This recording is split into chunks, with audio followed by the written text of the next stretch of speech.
Welcome, dear dreamers, to another night with whispers of the night. Let the sound of rain guide you inward, each drop a gentle rhythm, slowing your thoughts. Each sigh of wind, a whisper that the day is done. If you haven't already, take a moment to subscribe, so each night you can return to this quiet space where stories breathe softly and dreams arrive right on time. Tonight's tale begins at the edge of an old town, a place where time drifts like mist, and memories linger in the rhythm of the rain. There, beneath a flickering lamplight, stands a quiet station that hasn't seen a train in years. The rails gleam faintly under puddles, and the air smells of wet cedar, rusted metal, and the waiting earth. The townsfolk say the tomorrow train left long ago. But some nights, when the fog thickens and the rain hushes the world, a faint whistle echoes through the dark, soft, distant, and full of longing. So close your eyes, dear dreamer, and listen with your heart. Tonight's story is called The Station Beneath the Rain, the train that breathes in silence. Let the rain fall, let time slow, and let the story begin.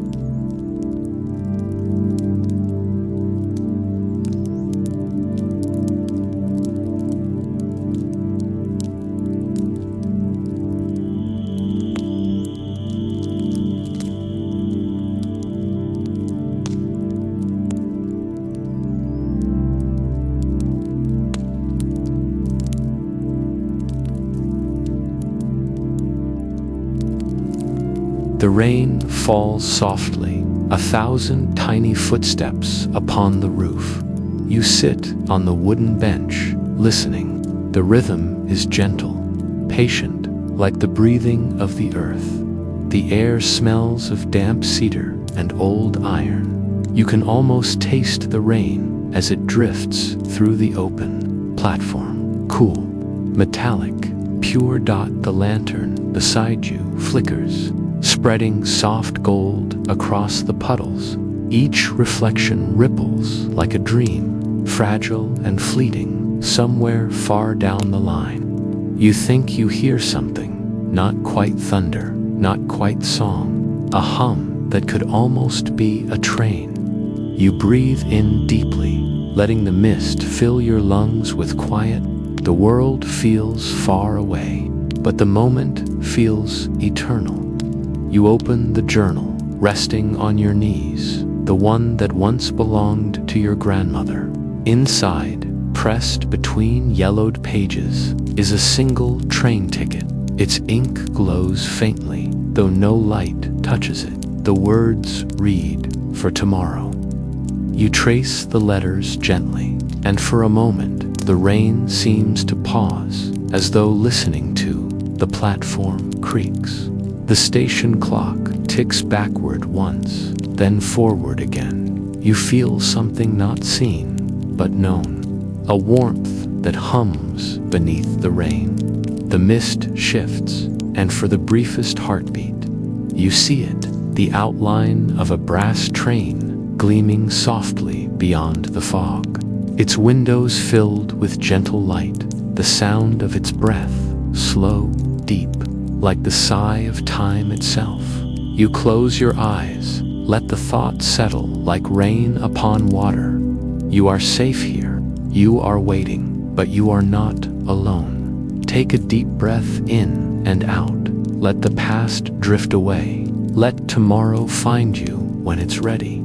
The rain hums its lullaby once more, steady and kind. The world sleeps, and so may you.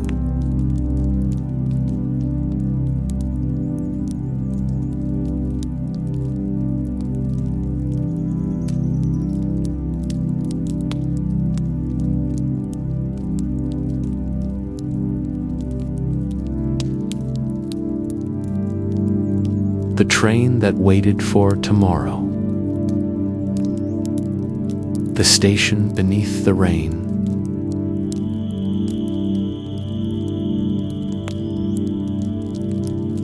The rain had been falling since morning, a soft song on slate and leaf. It threaded through the town like a slow, remembering breath, easing into gutters and soaking the moss on cobbles until everything seemed to glow from within. At the far edge of the valley, where the road curled like a sleepy ribbon, stood the old station patient, as if it were a creature waiting for something it had long ago promised to itself. No one came here much anymore. The sign above the platform had once been proud and painted, but the letters had gone pale, softened by years and weather into the kind of gentle indistinctness that makes memory. The timetable behind glass listed departures that never arrived, destinations that seemed to belong to another life. Still, the benches remained, the iron railings leaned in similar, familiar angles, and the tracks ran on through fog and hill as if they intended to keep going. Lena came every evening, always. She moved without hurry, carrying a small leather notebook and a paper bag of crumbs for the sparrows. Her coat was the color of cream tea, and her boots left dark prints on the stones, which the rain washed away almost as soon as they were made. She walked as if she belonged to the soft hours between one day and the next, the part of time when windows glow and the world seems willing to fold you into a story. She liked the smell of the station after rain, damp wood, iron, and the faint, sweet ghost of someone's tea-long finished. It reminded her of her grandmother's porch, where evenings had smelled the same, and the clock on the mantel had once ticked as comfortably as a familiar heartbeat. Lena would stand under the awning and look toward the rails. The lines narrowed and vanished into mist, two pale threads leading somewhere that might still be waiting. People in town called the place Moronoko Station. They spoke of it with the soft care one uses for fragile things. Old Mr. Haru, who kept the station, though kept might be too grand a word for what he did, wore his uniform each day. Though there were no trains to meet, he polished the brass lanterns, swept the platform, and checked his watch in a pocket at his chest, even though the hands had long ago become pictures of movement rather than its measure. "You're brave," Mrs. Ito would say from behind her tea shop counter, her hands wrapped round a steaming cup, or maybe a little lost. Mrs. Ito had lived in the town long enough to collect small certainties like shells. She'd seen many kinds of waiting, and her smile always had a softness that tried not to judge. Lena smiled and left crumbs for the birds. It was not that Lena expected anything to arrive. She never said she was waiting for a train. What she felt was simpler and stranger, a conviction that the place was not finished with its purpose. In the pauses, the station breathed stories into the damp air. If she listened very carefully between the patter of rain and the creak of beams, she sometimes thought she heard the faintest of whistles, a sound like a memory remembering itself. On one gray evening, Haru handed Lena a thin ticket as if it were older than both their hands. The paper was soft, its ink a gentle blue that did not so much declare a name as suggest it. "Keep it close if you like," he said. "Proper or not, some things are better held." She folded that ticket into her notebook and kept it near the spine, as one keeps a pressed flower or a small secret. The ticket had, she thought, a smell like warm pages and rain. When she brushed its edge between her fingers, it seemed to hum, not with sound, but with a small insistence, as though it carried the memory of a place that had been promised. Often, Lena drew. She drew the curve of the awning, the way water traced silver lines down the lamplight. The sparrows' anxious silhouettes in the eaves. Once she drew the station as it might have been in another season, a bright platform, alive with laughter, porters and children, the rush of steam and the small chaos of departure.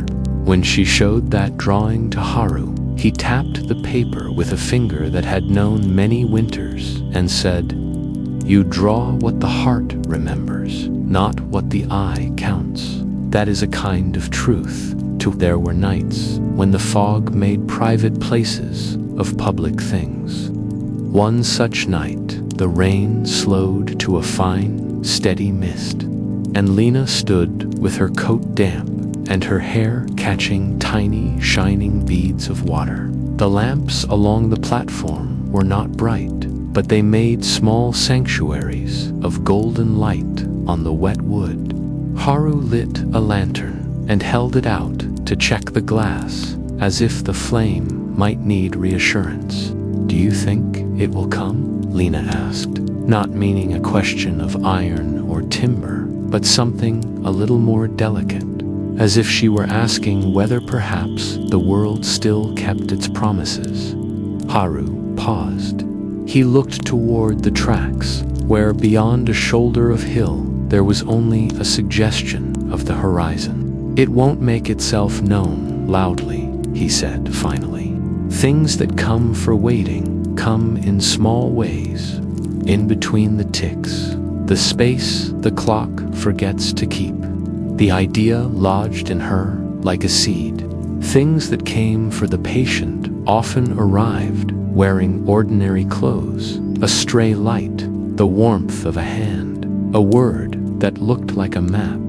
That thought kept her visiting the station, even when the rain was only a distant memory of damp within her boots. One evening, a whistling wind moved along the rails and brought with it a sound that knotted tendrils of attention through Lena's chest. It was faint, more felt than heard, but enough to lift the skin along her forearms and make the sparrows hush their wings. Haru had stopped sweeping. His broom rested against the kiosk in a quiet triangle. He was watching the far line where it disappeared into the mist. The kind of watching that was not hopeful or desperate, but simply patient and certain. For a while, nothing happened at all. The town slept under its sloping roofs, lights turning inward like shy faces. Lena went home and lay awake, thinking of rails as ribbons and of trains as the promise-bound beasts of story. She tried to name what she wanted from the sound, but words kept falling short. It was not a wish for travel or escape. It was a soft, hovering curiosity, a hunger for the way the world rearranges itself when promised things keep their word. Days gathered into a rhythm. Lena would pass the tea shop and exchange a few sentences with Mrs. Ito, walk the lane where hollyhocks nodded in the damp, and then arrive at the platform when the sky took its gray coat on. She would sit on the bench and sometimes write a line in her notebook, short fragments that smelled faintly of her grandmother's handwriting. They were private stitches of the small hours. Haru sometimes spoke of the station in the language of habit. "It's a place where the forgotten try on their proper names," he said once, sweeping the platform with gentle strokes. "Names have weight. When enough people call a thing by its true name, it remembers." One twilight, when the clouds were lavender and the rain had paused, as if deciding whether to begin again, Lena noticed something carved into the underside of the signboard that had escaped her before. The letters were faint, almost the color of old bone, and the words were simple. "To those who still believe." She ran her fingertips along the shallow grooves and felt a small warmth, as if the words were not only written, but gently offered. The discovery made a small sun inside her. It was not proof of anything practical, but it was a kind of permission. It allowed the seed of expectation to grow not into brash certainty, but into a gentle readiness. She began to look for small signs, a lamp that blinked, a sparrow that lingered, the mist's thin ribbon of silver light. One particular evening, the world seemed to lean toward a small miracle. The rain fell soft like silk. The lamplight was liquid amber. Lena walked to the very edge of the platform and peered into the mist. For a breath no longer she saw a faint shimmer, the way sunlight catches on glass. It lasted a moment and then slipped away, swallowed by fog like a secret. Lena's breath dissolved into it. Haru's face was unreadable, then softened into a knowing expression. He tucked his hand into his coat and said, "It is close." The words were not a promise he could guarantee, only a fact he felt in the bones of the place. Waiting, he seemed to say, does not always mean the thing will come on your timetable. Sometimes it arrives when the heart has learned patience. Lena closed her notebook and stood a while longer. The train, she imagined, was not built of mechanics alone, but of small mercies, the weight of a promise, the patience of wood and stone, the kindness of people who keep a place alive by expecting kindly things to happen. She let the rain wash cold across her hands and felt as if the station were teaching her how to be kinder to her own quietly kept hopes. Walking home, the town smelled of washed roofs. The sign above the station caught the moonlight and seemed, for an instant, to smile. She tucked the thin ticket back into her notebook and pressed her palm to it, feeling its small warmth against the paper. The future, she thought, was not an idea to push or a place to reach, but a companion that arrives when two people, one being the world and one being you, agree to wait together. That night, she slept like someone who had been given permission to keep dreaming.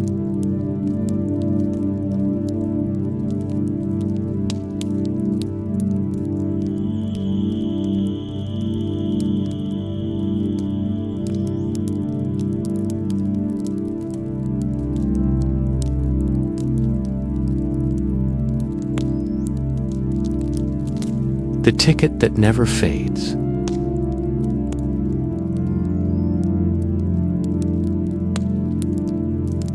Lena first found the ticket on a Tuesday, when the rain had been kind enough to loosen the smell of the village from its gutters and set the world smelling faintly of wet paper and sun-washed cloth. She was sitting at her kitchen table with her grandmother's journal open beside a cup of tea gone cold. The journal had been a small thing lined bound, edges softened by fingers, and it lived on the shelf like a quiet friend. Lena had been reading the looping handwriting for comfort, letting the curves of the letters pull her toward afternoons that smelled of porridge and the soft scrape of a broom. Between recipes and lists of names she did not know, a thin card slid loose from a page and landed on the table as if it had decided the moment was right. It was a ticket, not the brittle postage stamp kind, nor a modern slip of plastic, but a thin card of paper that felt as soft as night itself. Across its face, in a hand that tilted ever so slightly, were two words: for tomorrow. Around the letters, in the faintest of inks, were tiny droplets that seemed to glow when she tilted the card toward the window. Lena held it under the light, and it warmed against her thumb, a pulse that could have been imagination, or perhaps a very old kind of insistence. She carried the ticket to Morinoko the next evening because some things, once found, asked to be given back to their place. Haru was behind the counter when she arrived. His fingers wrapped around a mug, though it contained no tea. He looked older than he had the month before, though perhaps age at the station was measured differently, like the slow darkening of wood or the way moss took a year to learn a pattern. Lena placed the ticket on the counter between them. Haru studied it as if he were reading a line of poetry. He did not speak at once. When he finally did, his voice was the soft scrape of a brush on paper. "Where did you find this?" "In my grandmother's journal," Lena said. "I think it must have been hers." He nodded, eyes on the ticket. "That journal remembers what hands have held it. Sometimes the things tucked into pages are meant for someone who will sit here and wait." He folded his hands and looked at her with a sort of gentle counsel. "Be careful with it. Some tickets are polite. Some are stubborn. Some do not fade." Lena laughed, then soft, small. "What sort of ticket doesn't fade?" "The kind with promises," Haru said. "Or the kind that is more memory than paper. Either way, it asks to be treated like a thing that might be true if no one laughed at it." He slid the ticket back to her, and the small blue ink shivered at the crease as if to breathe. From then on, Lena kept the ticket near the corner of her bed. At night, she would take it from under the pillow and hold it to the window, watching the rails disappear into cloud. When rain fell, the ink would brighten like a lantern lit beneath water. She began to think the ticket did more than name a place. It asked for attention, like a child asking to be told a story. Haru spoke rarely about the ticket, but when he did, his words were careful and slow, as if he measured them with a teaspoon.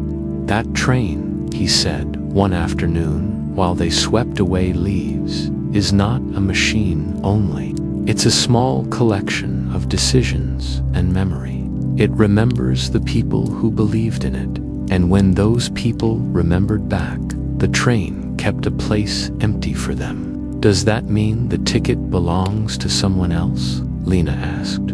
"No," Haru said.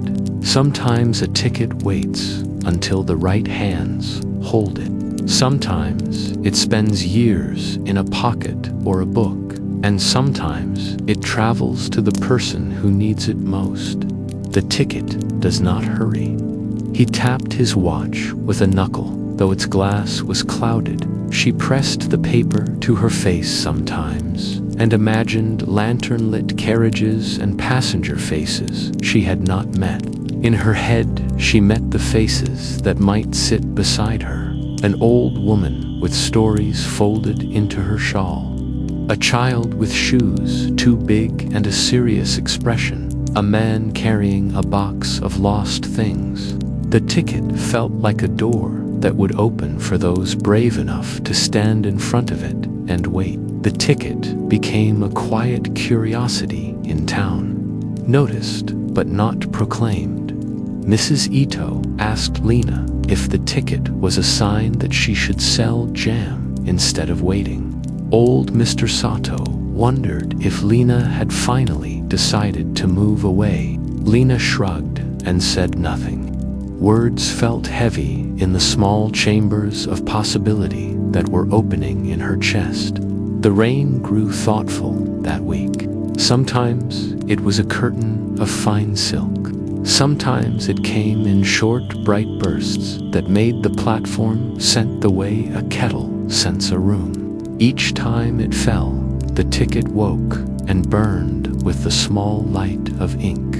Lena began to keep it in her pocket as if it were a small companion. It made her fingers feel less alone.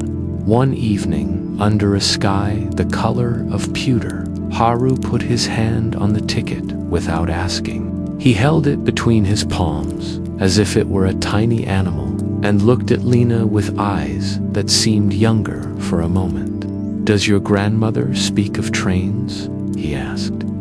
"Not often," Lena said. "She would hum sometimes." She kept a lot of small things in the journal. Sometimes there are recipes, sometimes there are names. She wrote once that some things are patient because they have to be. Lena paused. She told me that if anything in the world waits long enough, it grows a quietness that can be mistaken for purpose. That is true, Haru murmured. He closed his palms, the ticket between them, and for the briefest moment, Lena thought she felt its surface pulse like a living thing. This ticket has been where tickets go when they grow tired, he said. But tired and faded are different. Faded things forget. This does not forget. A stranger passed once, looked long at Lena, then walked on as if to remind her that the world kept moving, even while promises waited. Lena watched him go, as if she might see where the future had placed a foot. Small rituals braided themselves into Lena's days. The ticket kept her hands busy and her heart steady. She fed the sparrows, smoothed the paper back into her journal, and sometimes read aloud from her grandmother's entries. The words about small markets and a moon that had once hung low enough to pluck felt less like old stories and more like instructions for attention. Haru hummed a thin melody as he worked, a tune that had the taste of porridge and clean sheets. It steadied her.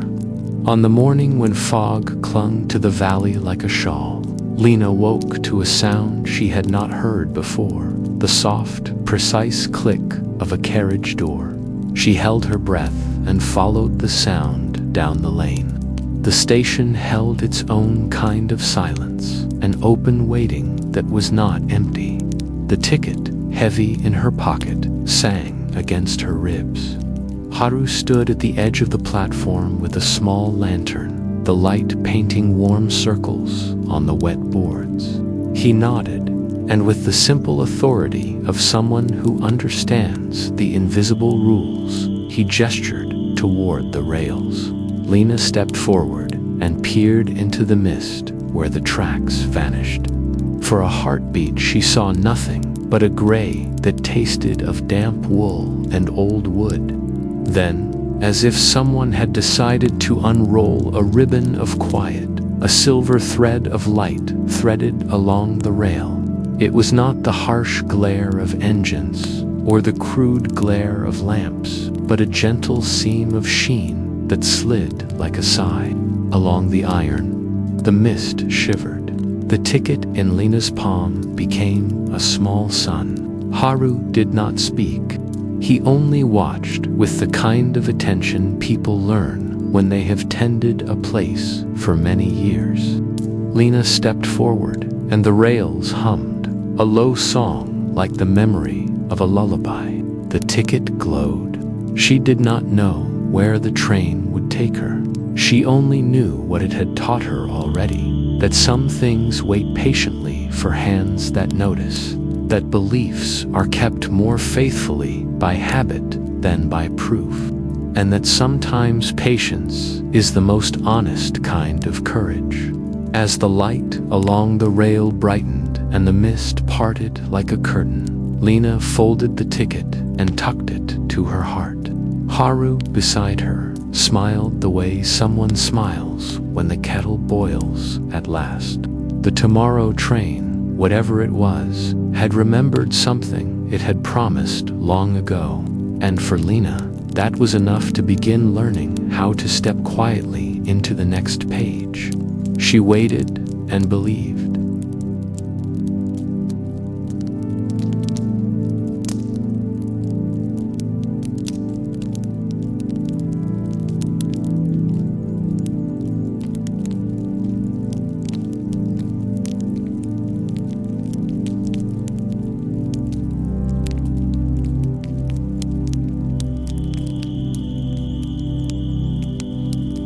Passengers of memory.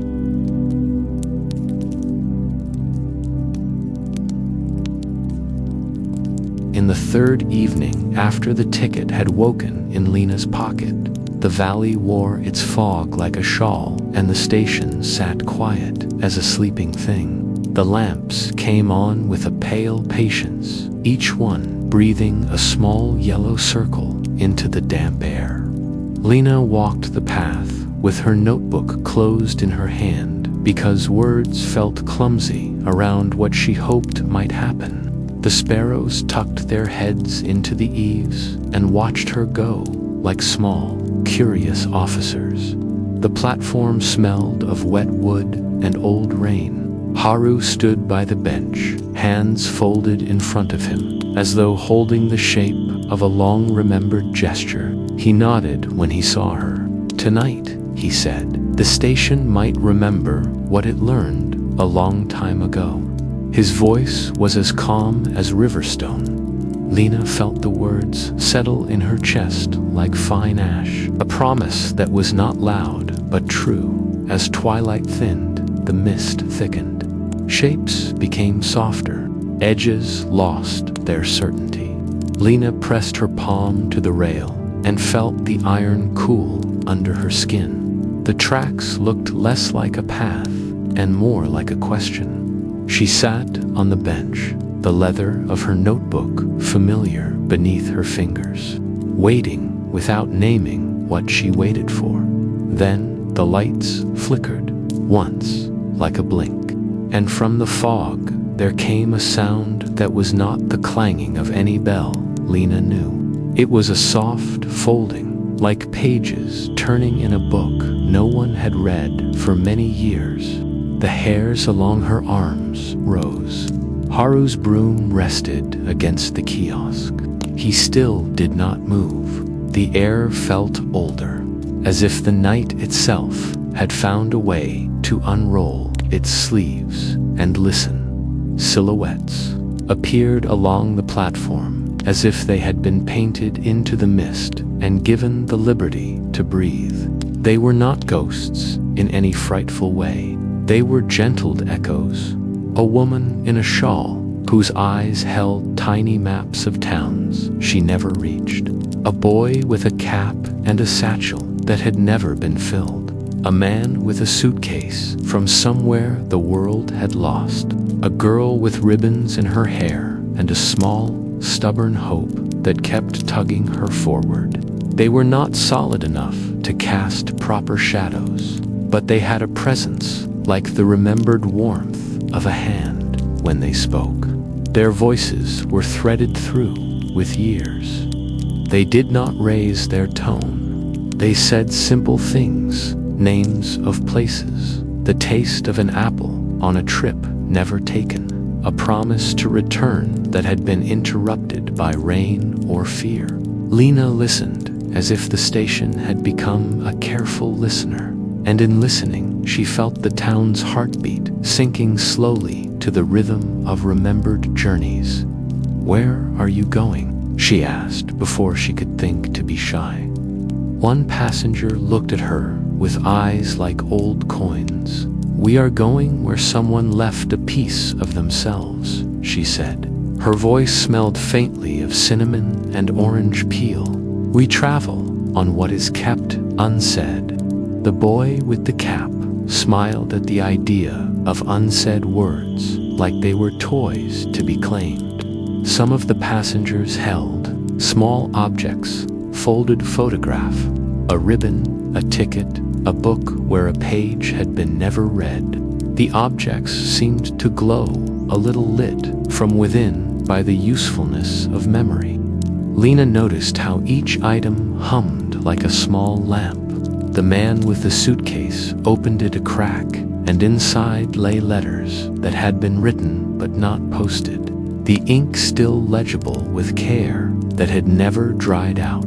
They drifted along the benches as if the boards remembered every footstep to ever press upon them. They sat with the same ease villagers used when they returned home, not belonging to one era alone, but softened by the slow conferring of time.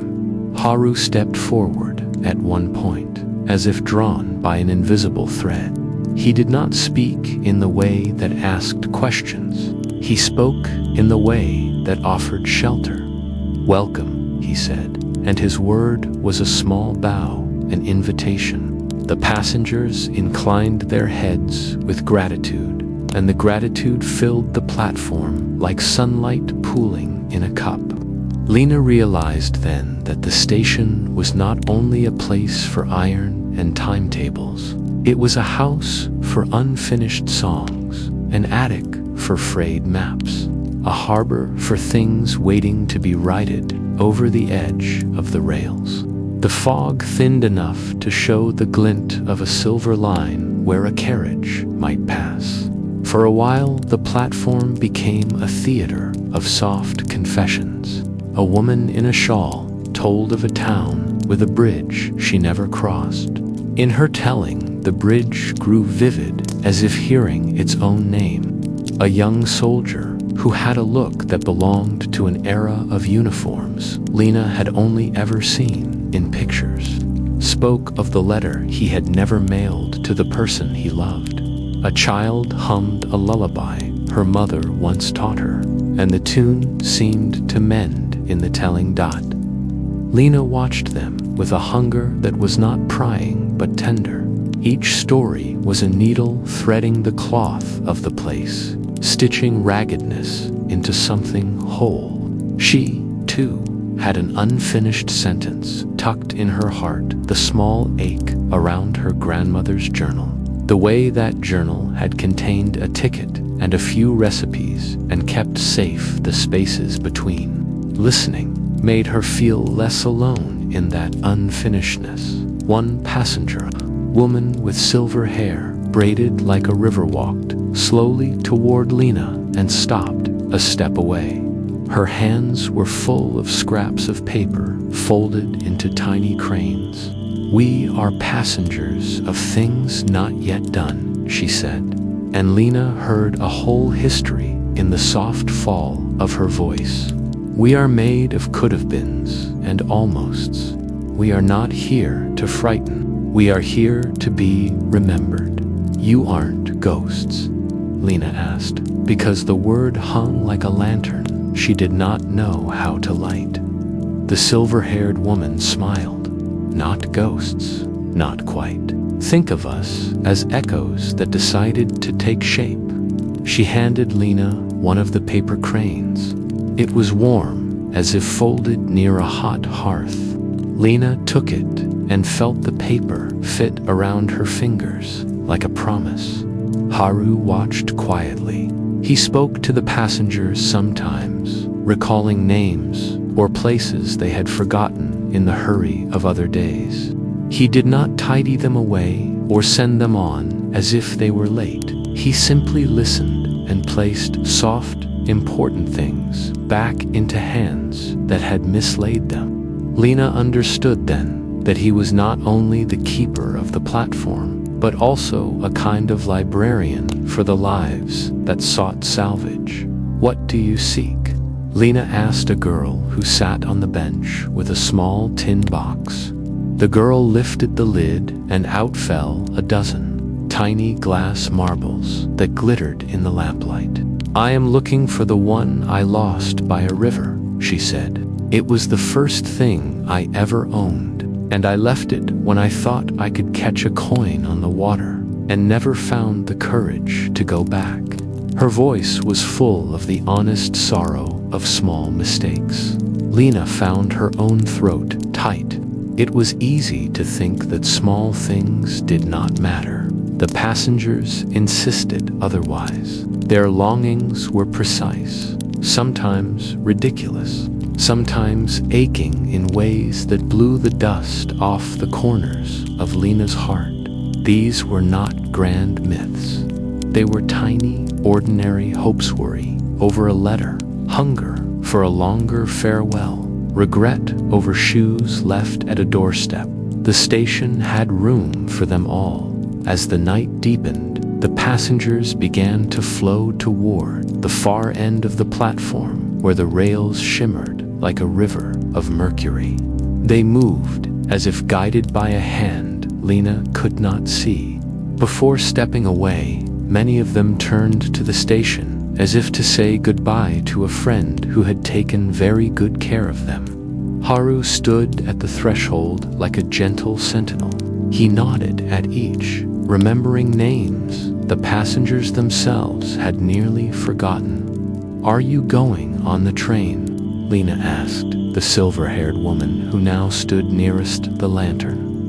"We are going where the waiting ends," the woman said, "or where waiting becomes a new shape. For some, it is a place. For others, it is a keeping." Her eyes were kind and very tired in an honest way. "We travel to find the missing pieces. Then we unburden ourselves and let the tracks sing again." Lena watched as they climbed aboard the hush that unfolded along the rails. The sound was faint and beautiful, like a chorus of doors closing and lungs breathing out together. Where the train might have been, there was instead a softness of lift, a moving gentle as a thought. The marbled child let the last of her marbles slide back into the grass, like little planets finding orbit. The soldier folded his unwritten letter into the shape of a paper bird and let it soar into the sky. Each small release seemed to make room, as if loosening a knot that had been tied too tightly for years. When the last passenger drifted into the mist, the platform felt both emptier and more held. Lena touched the paper crane in her hand and felt a warmth that was not heat but gratitude. Haru closed his lantern, and its light sank into him like a secret pocket. He turned to Lena, and his face was a map of small, careful lines. "Do you see?" he asked. "The station remembers. It keeps. Then it asks us to remember back. That is why it waits." Lena nodded. She had come to the station for a train and found instead a room where unfinished things could be spoken aloud and set right enough to go on. She put the crane into her notebook, where the ticket lived and felt, as if she had added a small bridge between what was and what would be far off. Beyond the mist, a thin silver seam of light remained on the rails for a moment, as if the world had left a bookmark in the dark. Then the fog closed like the lid of a book. The station lamps steadied. The night returned to its unobtrusive hush. On the walk home, Lena felt as if she carried a small village of stories inside her. The town seemed different, not changed by grand gestures, but softened like bread. The next morning she woke with a particular tenderness toward the little things that stitched a day together. She mended a sock she had been ignoring and sent Mrs. Ito a note of thanks for the tea she had poured, sometimes with extra sugar, for her.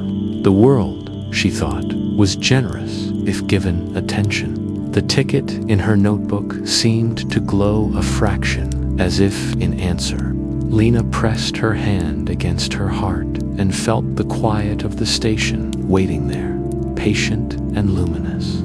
She realized the passengers had left a particular kind of gift, the permission to keep small hopes without shame, to fold fragile things into the pockets of ordinary days. She kept the crane between pages, and every so often, when the rain tapped its gentle code against her window, she would open the book and see the tiny paper wings peeking out and smile. The station had given her a task that was not heavy to remember and to make room. That evening, when the lamps came on again, Lena walked to the platform, feeling steadier in the world, carrying the weight of less and the light of more. She breathed, thankful, and kept the paper bird safe.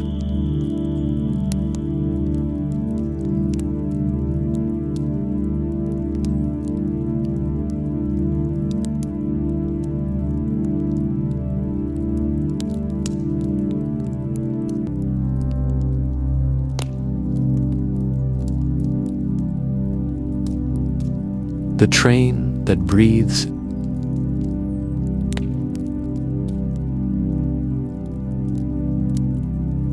The rain had been falling since morning, a soft, silver-threaded drizzle that stitched the valley into one seamless dream. Lena walked to the station under her blue umbrella, though most of the way she forgot to open it. She liked the feel of the rain on her face.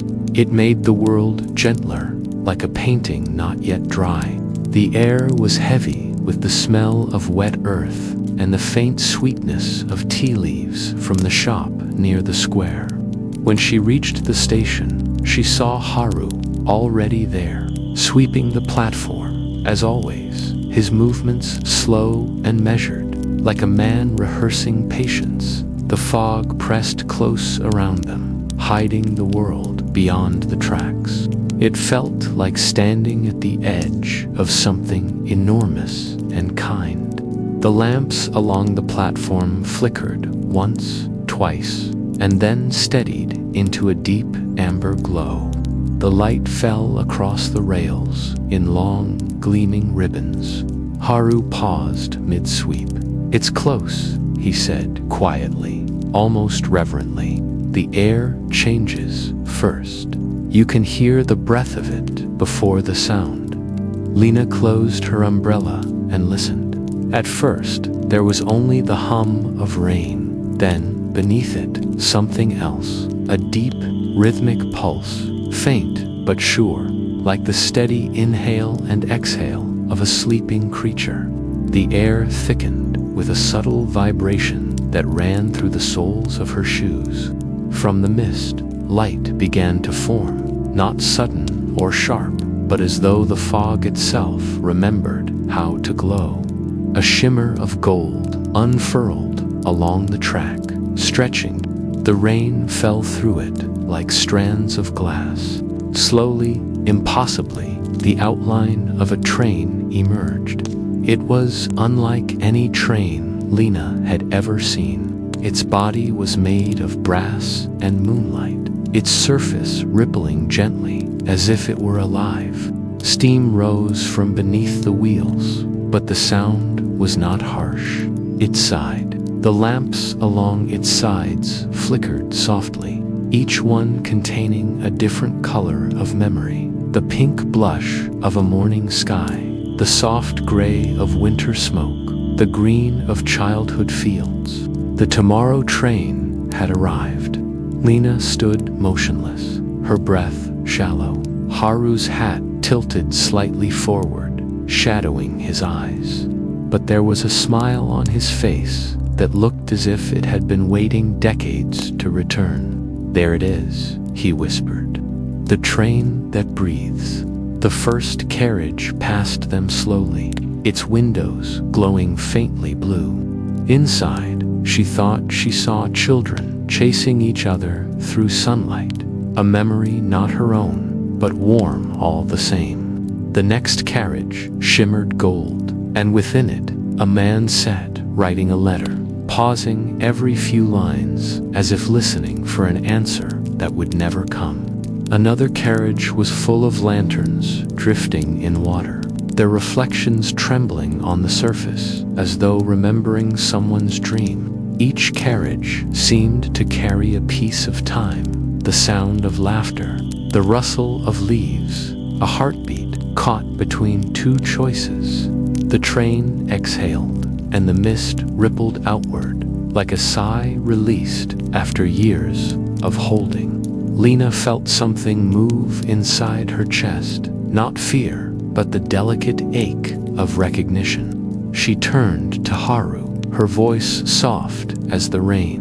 "It's beautiful," he nodded. "Beauty is what time looks like when it forgives itself."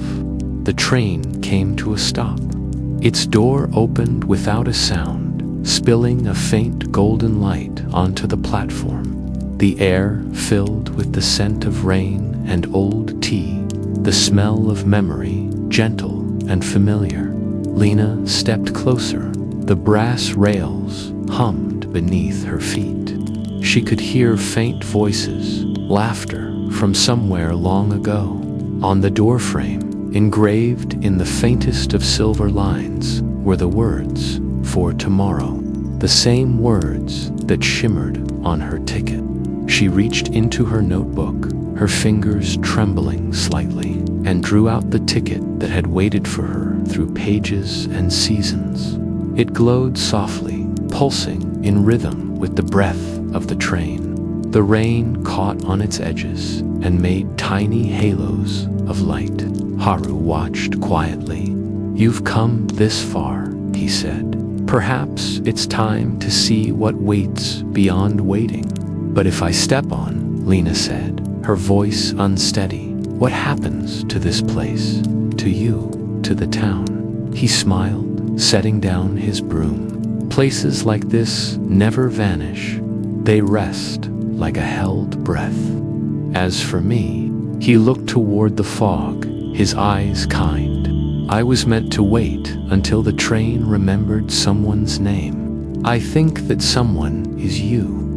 The words pressed gently against her heart, as if to tell her that leaving was not forgetting, it was carrying forward. She looked back at the platform, at the wooden bench where she had waited through so many evenings, at the sparrow's nest tucked under the eaves, at the clock whose hands had never pointed quite right, but always faithfully ticked. Everything felt perfectly still, as though the world was holding its breath with her. Lena took one small step forward. The air shimmered. The first air of the train was warm beneath her shoe, as if welcoming her home. Inside, the air glowed softly, humming like a lullaby. The corridor stretched before her, lined with windows that opened not onto landscape, but onto moments, tiny fragments of time, suspended in glass. In one window, she saw her grandmother humming over a pot of tea. In another, she saw herself as a child, chasing fireflies with hands full of wonder. Each window was a world, each carriage a heartbeat. She walked slowly through them, afraid to disturb the fragile magic around her. Some compartments were empty, filled only with light that breathed.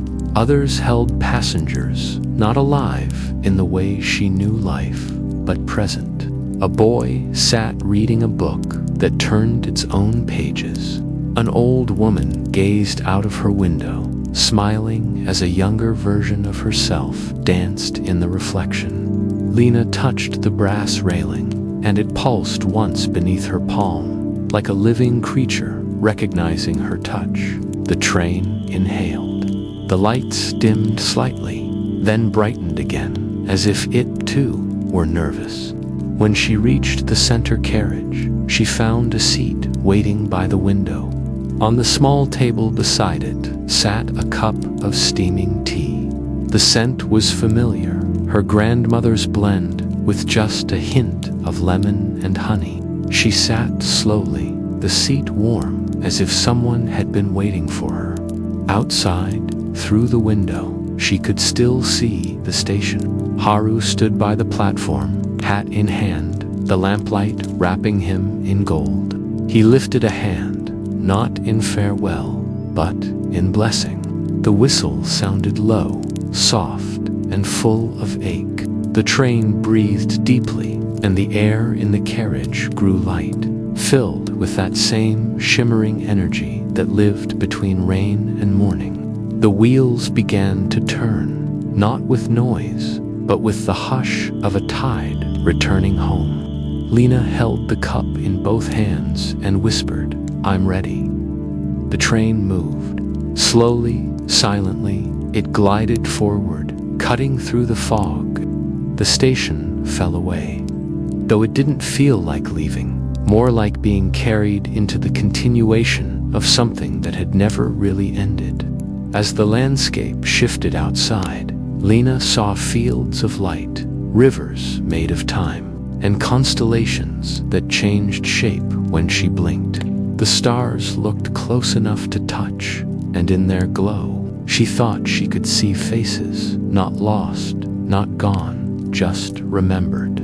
The tomorrow train breathed, and its breath smelled like rain on warm stones.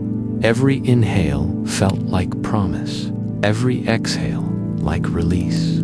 Lena leaned her head against the window and watched the world unfold, not forward, not backward, but inward, like a dream returning to itself. Somewhere in the distance, she thought she heard a faint voice, maybe her grandmother's, whispering something she couldn't quite make out.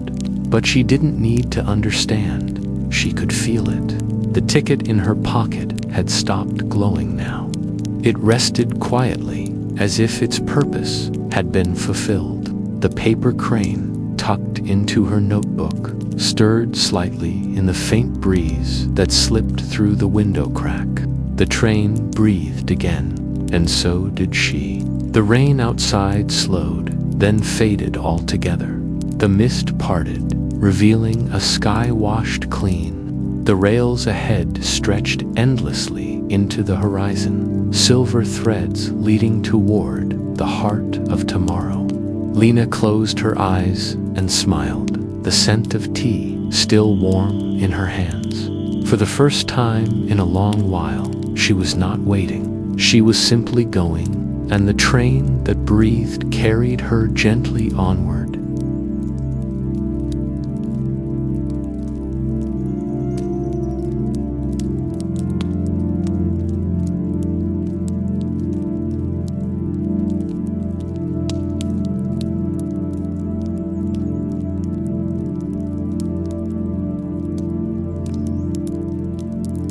Between departure and dawn.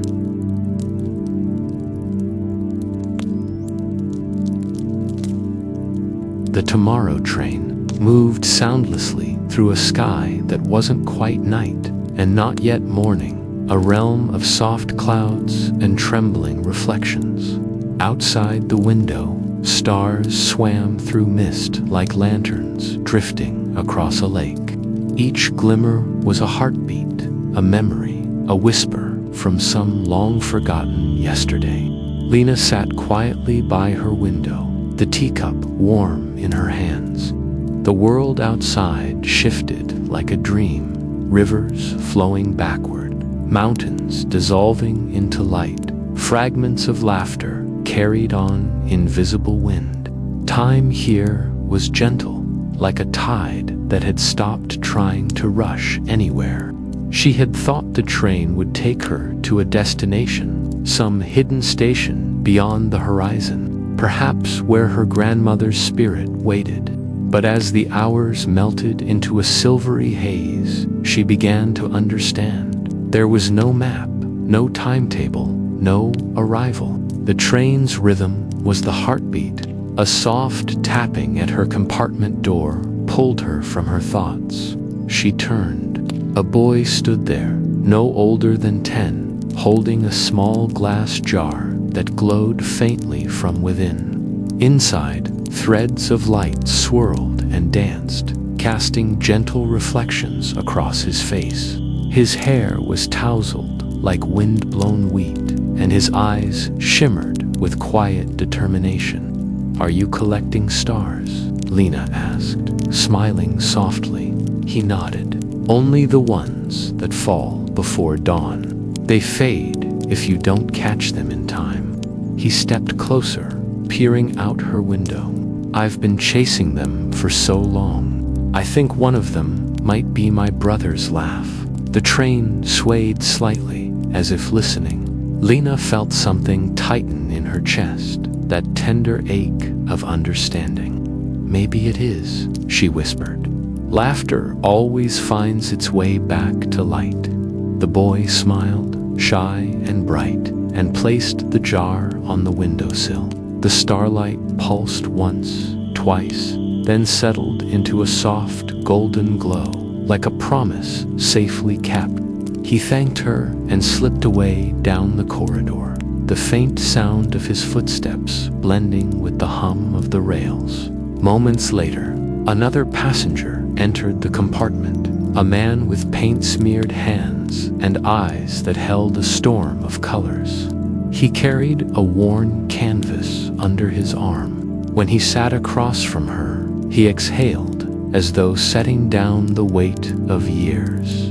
"I've been painting the same sunrise all my life," he said quietly, but it's missing something. A color I can't find. Not in the sky, not in my memory. Lena tilted her head. Maybe it's not a color. Maybe it's a feeling. He looked up at her, a faint smile tugging at the corners of his lips. A feeling, she nodded.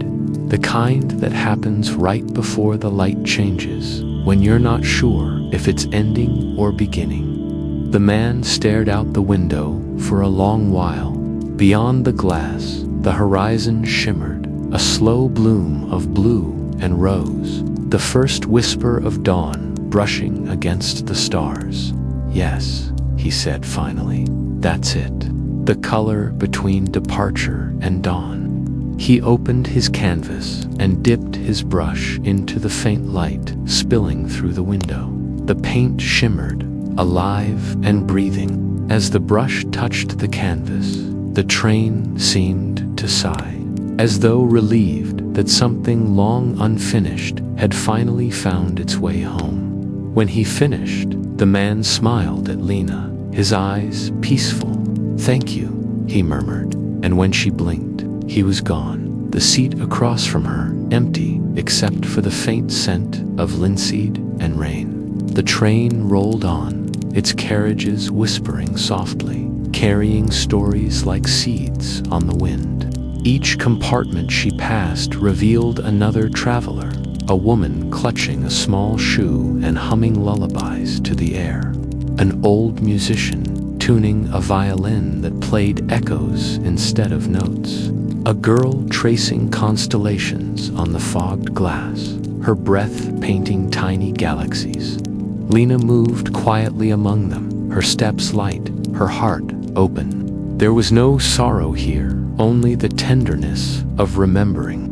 The passengers were not lost souls, but keepers of unfinished moments. They rode until they were ready to let go, until memory turned from weight into warmth. Eventually, Lena found her way to the final carriage. The light here was softer, more golden. Through the windows, she could see dawn beginning to stretch its first pale fingers across the horizon. She sat beside a woman who looked tired yet serene, her hands folded neatly in her lap. A child's drawing peeked out from her coat pocket, a stick-figure family beneath a crooked sun. "Waiting for someone?" Lena asked gently. The woman smiled, her eyes full of light and loss. "For a smile I never got to see again, but maybe it's waiting for me somewhere ahead." Outside, the stars began to fade, dissolving one by one into the lightening sky. The woman closed her eyes, and the faintest curve of peace touched her lips. The train hummed softly, almost tenderly. Lena turned toward the window. The clouds below them shimmered like glass, reflecting both the night they were leaving and the morning they were moving toward. The rails of light stretched endlessly forward, threading the space between what was and what could be. It was then she understood. The tomorrow train wasn't bound for a place. It was bound for a moment, the instant when a heart dares to believe again, even after being broken. The courage to trust the dawn, even after endless nights. As the first rays of sunlight spilled across her face, Lena felt something within her shift. Not an ending, not a beginning, but the soft exhale of acceptance. She pressed her palm against the window. The light was warm, alive, forgiving, and in that quiet, trembling moment between departure and dawn, Lena smiled because she finally understood where the train was taking her. Not away, not back, but through.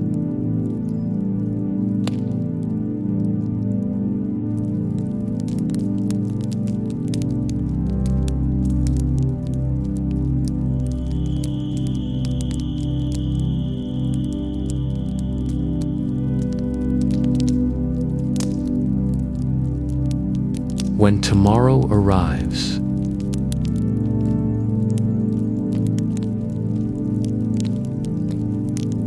the train slowed as the horizon began to shimmer, gold and rose blooming softly across the thinning mist. The wheels whispered against the rails, a sound that felt more like breathing than movement, the sigh of a dream easing into morning. Lena opened her eyes to find that the night had lifted around her. The endless fog that had clung to the carriages now glowed with threads of sunlight.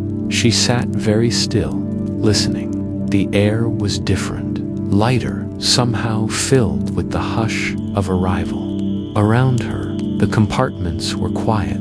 The boy with the jar of starlight was gone. The painter's canvas rested on the seat, finished and gleaming faintly with color. The woman who had been waiting for her child was nowhere to be seen. Only the child's drawing left, folded neatly on the table. Lena stood and pressed her palm to the window. The view outside made her heart catch.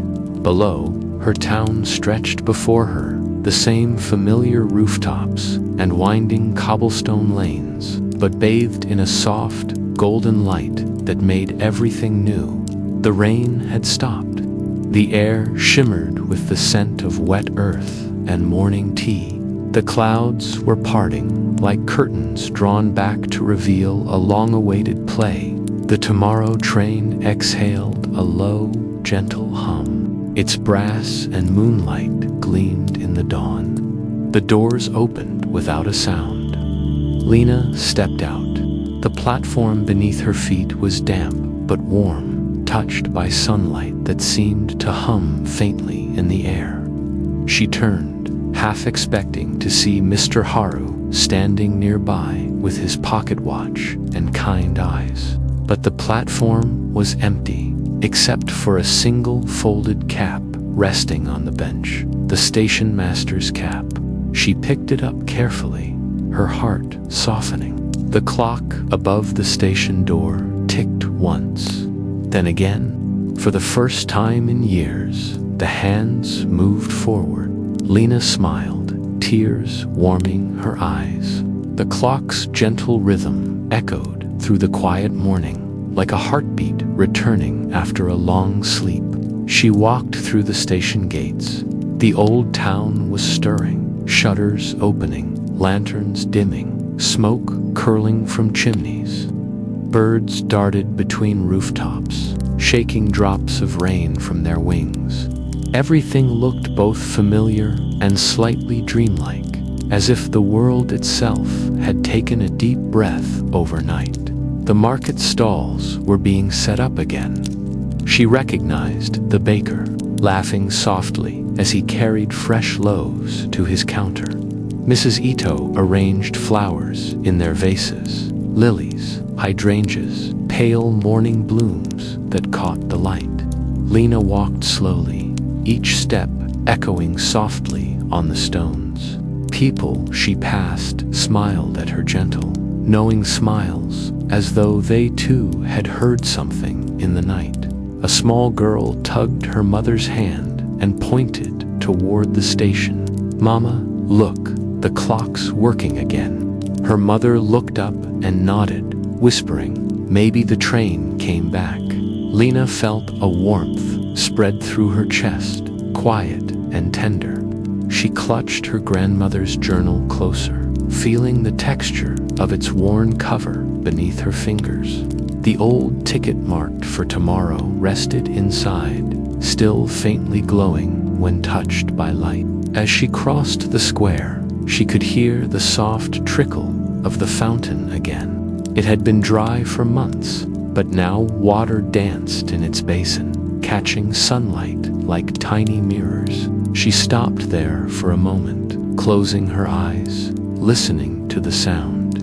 It was the same sound she'd heard in her dreams, a promise whispered through rain and fog. When she opened her eyes, she noticed a reflection shimmering on the water's surface, the faint outline of the train, distant and glimmering, fading slowly into the brightening sky. She smiled. "Thank you," she whispered, her voice trembling like the light itself. Then, from behind her, A familiar voice spoke, quiet, warm, touched with laughter. "You made it back." Lena turned. Mr. Haru stood near the station gate, his coat slightly damp, his pocket watch gleaming faintly in the sun. But something about him was different, lighter, as if time no longer pressed upon his shoulders. "You waited," he said, smiling gently. "And so did tomorrow." Lena nodded. "I wasn't sure if it would come." "It always does," he said, "for those who don't stop listening for it." He glanced up at the clock, ticking steadily now, then looked back at her. "You brought it home." Lena looked down at her grandmother's journal. "I think it was always meant to find its way here again." Mr. Haru chuckled softly. "Everything finds its way back, eventually, even light." The two stood in silence for a while, watching the morning unfold. Children ran past with paper boats, chasing puddles that shimmered with golden reflections. The wind carried the scent of fresh bread. Lena opened her grandmother's journal. Between its pages were pressed petals, tiny, fragile remnants of the past. Some were faded almost too white, but one, deep blue and whole, still held its color. Beneath it, written in her grandmother's looping hand, were the words, "Tomorrow is just a promise, waiting for courage." She read the line aloud softly. Mr. Haru nodded, eyes glimmering.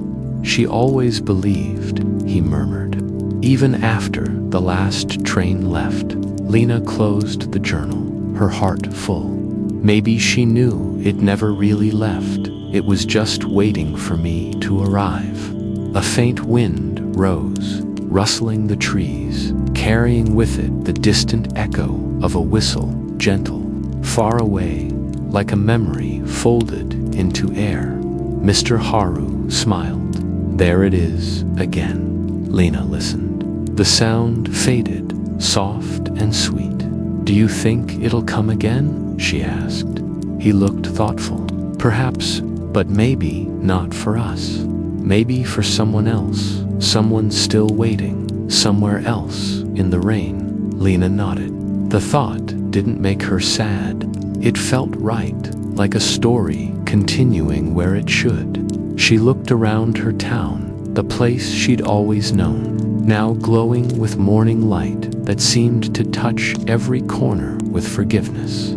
Even the raindrops on the leaves sparkled like tiny stars. Life was moving again. She walked back toward the platform, just to see it once more. The train was gone, of course, but its warmth lingered, a faint shimmer on the tracks, the scent of tea and brass in the air. A single white feather drifted down from nowhere, landing at her feet. She bent, picked it up, and tucked it into her journal. When she straightened, she felt a quiet certainty settle within her. Not an ending, not even a beginning, but something whole, balanced, and at peace. The tomorrow train had never been a dream to chase.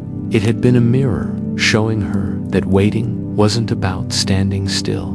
It was about believing that even the stillness holds movement, even silence holds song. As she turned to leave the station, sunlight streamed through the clouds, gilding the rails in molten gold. The platform clock chimed softly, once, twice, 3 times, and the sound rippled through the air like the echo of wings. Lena stepped onto the road, leading home. Her reflection followed her across the wet stones, brighter with every step. The mist had lifted completely now, revealing the hills beyond the town, green and silver under the growing light. The air smelled of promise, of bread baking, of river breeze, of everything that meant morning. She thought of her grandmother, of the journal, of the words that had carried her through. She thought of all the passengers she had met, the boy, the painter, the mother. Maybe they were still traveling, somewhere in the spaces between time and memory. Maybe they had already found their tomorrows too. At the edge of town, she paused. A small bird perched on the railing near her, tilting its head as if in greeting. "Good morning," she said softly. The bird chirped once and took off toward the sunlight. Lena smiled. The wind lifted her hair, warm and gentle. The clouds above drifted apart, and the world shone brighter. Somewhere behind her, far beyond sight, a train whistle sounded one last time, low, serene, and full of hope. Lena closed her eyes and listened, letting it fade into the heartbeat of the morning. When she opened them again, the town before her glowed, alive, renewed, timeless. She took a deep breath, and for the first time, she wasn't waiting anymore. Tomorrow had arrived, and it was beautiful.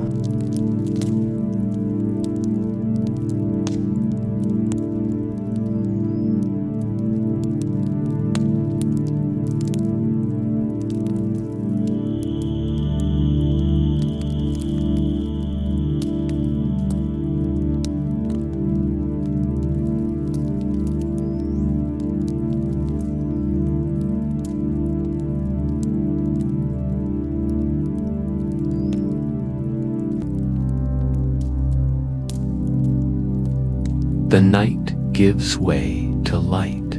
The rain has ended, and the world holds its breath.